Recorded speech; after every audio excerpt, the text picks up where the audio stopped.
أجمعين أما بعد فأعوذ بالله من الشيطان الرجيم بسم الله الرحمن الرحيم وقال الله عز وجل شهد الله أنه لا إله إلا الله لا إله إلا هو والملائكة وأولو العلم قائما بالقسط لا إله إلا هو العزيز الحكيم صدق الله مولانا العظيم.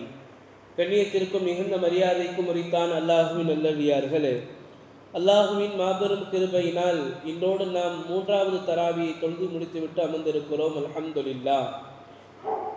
குர்ஆனில் ஆல இம்ரான் என்று சொல்லப்படுகிற சூரத்துல் பக்ராவிற்கு அடுத்து வரக்கூடிய ஒரு சூறாவை நாம் எல்லாம் தொழுகையில் கேட்டு அமர்ந்திருக்கிறோம். அல்ஹம்துலில்லாஹ்.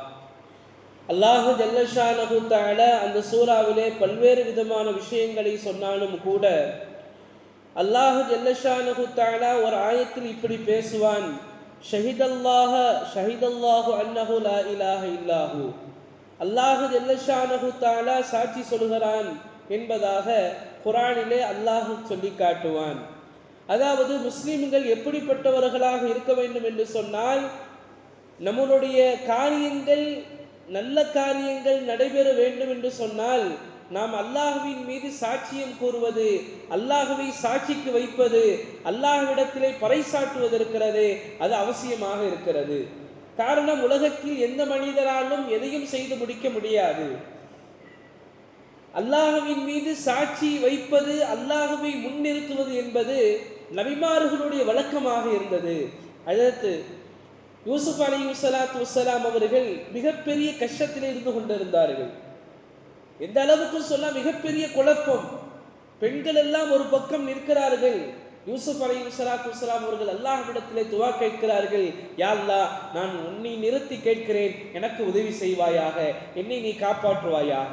அல்லாஹ் ஜல்லஷானஹு தஆலா அவர்களை சிறைக்கு அனுப்பினான். பிறகு வெளியே வந்தார்கள். உயர் பதவியிலே அவர்களை அல்லாஹ் தஆலா அமைத்தான். ஹஜ்ரத் நபி ஸல்லல்லாஹு அலைஹி வஸல்லம் அவர்கள் ஹஜ்ஜத்துல் விதாவிலே சஹாபாக்களுக்கு முன்னிலையில் கேட்கிறார்கள், நான் உங்களுக்கு அனைத்தையும் எத்தி வைத்து விட்டேனா என்பதாக கேட்கிற பொழுது சஹாபாக்கள் அனைவர்களும் சொன்னார்கள். ஏறத்தாழ 1,24,000 சஹாபாக்கள் எல்லாம் குழுமி இருந்த அந்த நேரம் கேட்கிறார்கள். நபி ஸல்லல்லாஹு அலைஹி வஸல்லம் சொன்னார்கள், சஹாபாக்கள் அனைவரும், ஆம் யா ரசூலல்லாஹ், தாங்கள் அல்லாஹ்விடத்திலிருந்து எங்களுக்கு எல்லா விதமான விஷயங்களையும் எத்தி வைத்து விட்டீர்கள். நபி ஸல்லல்லாஹு அலைஹி வஸல்லம் அவர்கள் தன்னுடைய கையை வானத்தின் பக்கமாக உயர்த்தி, அல்லாஹு மஷ்ஹத், அல்லாஹு மஷ்ஹத், அல்லாஹு மஷ்ஹத், யா அல்லாஹ், இதற்கு நீயே சாட்சியாக இருப்பாயாக. ஒரு முஃமின் எப்படிப்பட்டவனாக இருக்க வேண்டும் என்று சொன்னால், அல்லாஹ்வின் பக்கம் அவன் எல்லா நன்மையான விஷயங்களையும் அல்லாஹ்வின் பக்கம் பொறுப்பு கொடுக்கக்கூடியவனாக இருக்க வேண்டும். ஈசா அலைஹிஸ்ஸலாத்து வஸ்ஸலாம் அவர்கள் தன்னுடைய சமுதாயம் இருந்தாங்க. அவங்கள பார்க்கும் பொழுது குஃபுர்லையும் ஈமான்லையும் அப்படியே தள்ளாடி கொண்டு இருந்தாங்க. அவங்களுக்கு ஒரே கஷ்டமாக இருந்துச்சு. அவங்களுக்கு முன்னாடி கேட்டாங்க, நீங்கள் எல்லாம் ஈமான்தாரிகள் தானே, நீங்கள் எல்லாம் எனக்கு உதவி செய்வீர்கள் தானே? அவங்க எல்லாமே சொன்னாங்க, ஆம், கண்டிப்பாக உங்களுக்கு நாங்கள் உதவி செய்வோம்.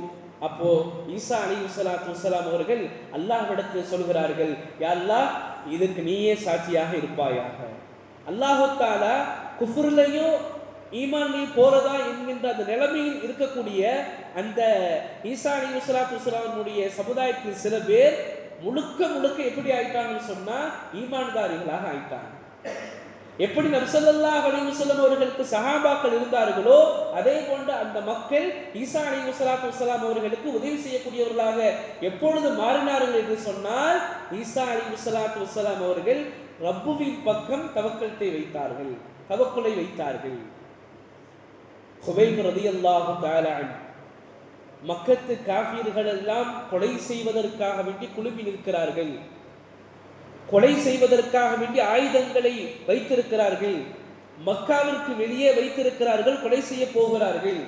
ஹுபைப் ரலியல்லாஹு தஆலா அவர்கள் கேட்கிறாங்க, ஒரு 2 ரக்காத் நான் தொழுதுக்கிறேனே, சீக்கிரமாக தொழுகிறான். தொழுதுட்டு சொன்னாங்க அந்த குஃபார்கள்ட்ட, காஃபிர்கள்ட்ட, நான் ஏன் சீக்கிரமாக தொழுதேன் தெரியுமா?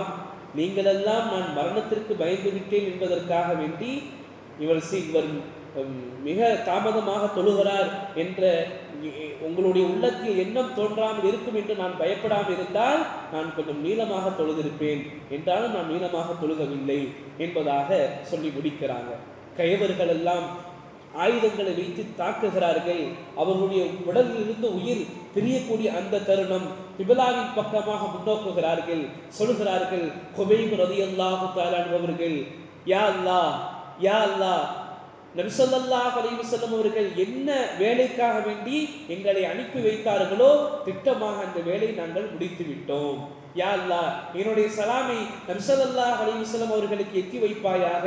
யா அல்லாஹ், அவர்கள் சொல்கிறார்கள், நீங்கள் என்னுடைய உறுப்பை எல்லாம் சிதைக்க போகிறீர்கள், எனக்கு ஒன்றும் பயமில்லை, மாறாக இஸ்லாத்திற்காக வேண்டி என்னுடைய உயிரை கொடுப்பதற்கிறதே அது எனக்கு சந்தோஷம்தான். அல்லாஹு தஆலா என்னுடைய ஒவ்வொரு உறுப்புகளிலையும் அல்லாஹ் ரஹ்மத் செய்வான் என்பதாக கிப்லாவின் முன்னோக்கி சொன்னார்கள். யா அல்லாஹ், இந்த செய்தியை நபி ஸல்லல்லாஹு அலைஹி வஸல்லம் அவர்களுக்கு எத்தி வைப்பாயாக.